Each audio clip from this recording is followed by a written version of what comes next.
ఇచ్చాడు. తెలంగాణ కోసము దాదాపు 5,500,000 కోట్లు ఇచ్చారంటే నక్కకు నాగలోకి అనుకున్న తేడా. అందుకనే ఇవాళ మోడీ గ్యారంటీ తెలంగాణ అభివృద్ధి. మోడీ గ్యారంటీ అంటే తెలంగాణ అభివృద్ధి. తెలంగాణ అభివృద్ధి కోరుకునేటువంటి ప్రతి వ్యక్తి కూడా మాతో కలిసి రండి. తెలంగాణలో మోదీతో కలిసి వస్తే అభివృద్ధి ఏమిటో చూపిస్తాం, అవినీతి పారదోలుతాం. ఖచ్చితంగా ఇవాళ కాంగ్రెస్ పార్టీ, కాంగ్రెస్ అంటేనే కరప్షన్, కమిషన్, కమ్యూనిజం, ఈ రకంగా మతతత్వ రాజకీయాలు. ఇవాళ కాంగ్రెస్ పార్టీ తెలంగాణలో కూడా ఒక వర్గం వారి కొమ్ము కాస్తూ ఏ రకంగా ఇవాళ సమాజంలో ఉన్నటువంటి 50% పైగా ఉన్న బీసీలలో ఇవాళ ముస్లింలను చేర్చి ఇవాళ బీసీల యొక్క పొట్ట కొడతా ఉంటే, ఏ రకంగా ఖర్గే నుంచి మొదలుకుంటే ఇవాళ మొసలి కన్నీరు గార్చే మీరు ఎస్సీ ఎస్టీ బీసీల పట్ల ఒకసారి ఆలోచన చేయండి. ఈ కాంగ్రెస్ పార్టీ ఇవాళ బీసీ ఎస్సీ ఎస్టీలను మాత్రమే కాదు, మహిళలు చట్టసభలో రావాలని మోదీ గారు పట్టి మహిళా బిల్లు తీసుకొస్తే ఆ మహిళా బిల్లును ఏ రకంగా ఈ పార్టీలని అడ్డుకున్నాయో, ఆ మహిళలు యువకులు అందరూ కలిసి ఇవాళ బెంగాల్లో కాంగ్రెస్ పార్టీని నామరూపాల కింద చేశారు. అడ్డుకున్నటువంటి మమతా బెనర్జీని బంగాళాఖాతంలో తోసేశారు. కాబట్టి మహిళలందరూ కూడా ఈ రోజు తెలంగాణలో ఆలోచన చేయండి. ఇవాళ సీట్లు పెంచుతాం, ఆ రకంగా కొత్త తరాన్ని రాజకీయాలు తీసుకొస్తాం. అసెంబ్లీలోనూ శాసనసభలోనూ పార్లమెంట్ లో సీట్లు ఉన్న శాతానికి ఉన్న సీట్ల సంఖ్యకు 50% పెంచుతామంటే ఏ రకంగా కొండి చేసి మోకాలికి బోడిగుండుకు లెక్క పెట్టి మహిళా బిల్లును అడ్డుకున్నారు. సీట్ల సంఖ్య పెరగకుండా కుట్రలు పడుతున్నారు. ఇవాళ తెలంగాణలో సీట్లు పెరిగితే మహిళలు మాత్రమే కాదు, ఎస్సీ ఎస్టీలు కూడా రాజకీయంగా చట్టసభలో అడుగుపెట్టడానికి అవకాశం ఉంది. పార్లమెంట్ లో కూడా ఎస్సీ ఎస్టీలు ఈ ఎంపీలుగా అయ్యే అవకాశం ఉంది. కానీ ఈ ముసలి కన్నీరు గార్చేటువంటి ఈ కాంగ్రెస్ పార్టీ ఎస్సీలను ఎస్టీలను మహిళలే కాదు, ఇవాళ యువతరాన్ని యావత్తు బీసీలు కూడా రాజకీయంగా ఎదగకుండా అడ్డుకుంటున్నటువంటి కాంగ్రెస్ పార్టీ. ఈ కాంగ్రెస్ పార్టీ కేవలం మోదీ గారి మీద ఉన్నటువంటి మరి అభివృద్ధి ఎజెండాతో పోతున్న మోదీ గారు పదే అన్ని రాష్ట్రాల్లో గెలుస్తున్నారు. 3వసారి ప్రధానమంత్రి అయినారు.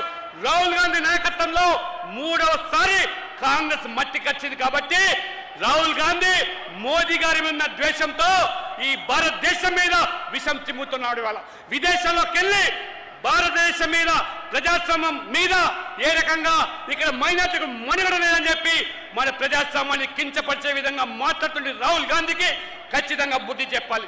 యువకులు ముఖ్యంగా తెలంగాణలో కాంగ్రెస్ పార్టీకి ఓటేస్తే 2 లక్షల ఉద్యోగాలు, ప్రభుత్వ ఉద్యోగాలు మొదటి సంవత్సరంలో కల్పిస్తామని చెప్పిన రాహుల్ గాంధీ ఇవాళ తోక ముడిచినాడు. ఉద్యోగాల సంగతి దేవుడెరుగు. అందుకని ఇవాళ రాహుల్ గాంధీ కాంగ్రెస్ పార్టీ ఏఐసిసి అంటే ఆల్ ఇండియా కాంగ్రెస్ కమిటీ కాదు, యాంటీ ఇండియా కాంగ్రెస్ కమిటీ అనేటువంటి విషయాన్ని ఇవాళ మనం గమనించాలి. ఈ దేశానికి వ్యతిరేకంగా ఈ దేశ ప్రజలు మరి ముఖ్యంగా మెజార్టీ వర్గాల ప్రజలు మనోభావాలను గాయపరుస్తున్నారు. ఇవాళ నరేంద్ర మోడీ గారు బెంగళూరు నుంచి హైదరాబాద్ నుంచి మళ్ళీ జామ్నగర్ వెళ్తున్నారు. 75 సంవత్సరాల ఆ రోజు ఏదైతే ఆ రోజు మొఘలులు గజనీలు మన దేవాలయాలను ధ్వంసం చేస్తే, సోమనాథ్ మందిరాన్ని ధ్వంసం చేస్తే దాన్ని పునరుద్ధరింపజేసి ఇవాళ ఒక వైభవాన్ని తీసుకొచ్చినటువంటి ఇవాళ నరేంద్ర మోడీ గారు అయితే ఆనాడు అదే నెహ్రూ గారు ఈ సోమనాథ్ మందిర నిర్మాణానికి అడ్డుపడ్డ వ్యక్తి.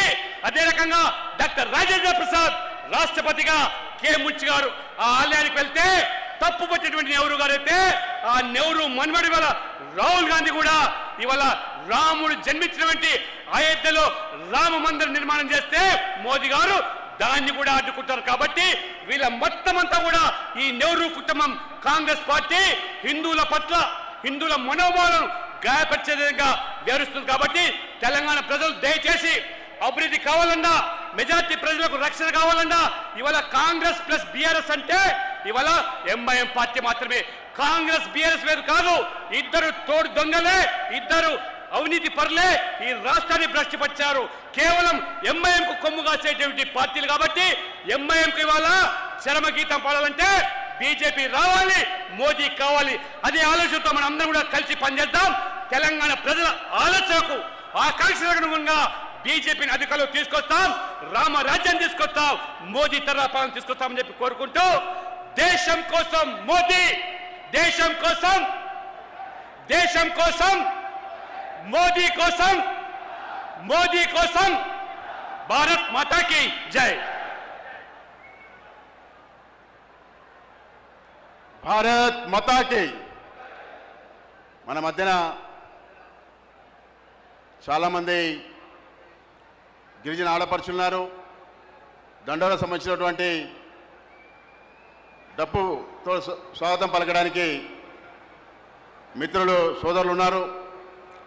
అడ్వకేట్సు, డాక్టర్సు, అన్ని వర్గాలకు సంబంధించినటువంటి వ్యక్తులు కూడా ఈ యొక్క బహిరంగ సభలో ఈ యొక్క తెలంగాణ ప్రజలందరూ కూడా మోడీ గారిని స్వాగతం పలకడానికి వచ్చినారు. మోడీ గారు కొద్దిసేపట్లో మన మధ్యకి రాబోతూ ఉన్నారు. వారిని తెలంగాణ ఆడబిడ్డ అందరూ కూడా స్వాగతం పలుకుతూ ఈ యొక్క వేదిక మీదకి తీసుకురాబోతూ ఉన్నారు.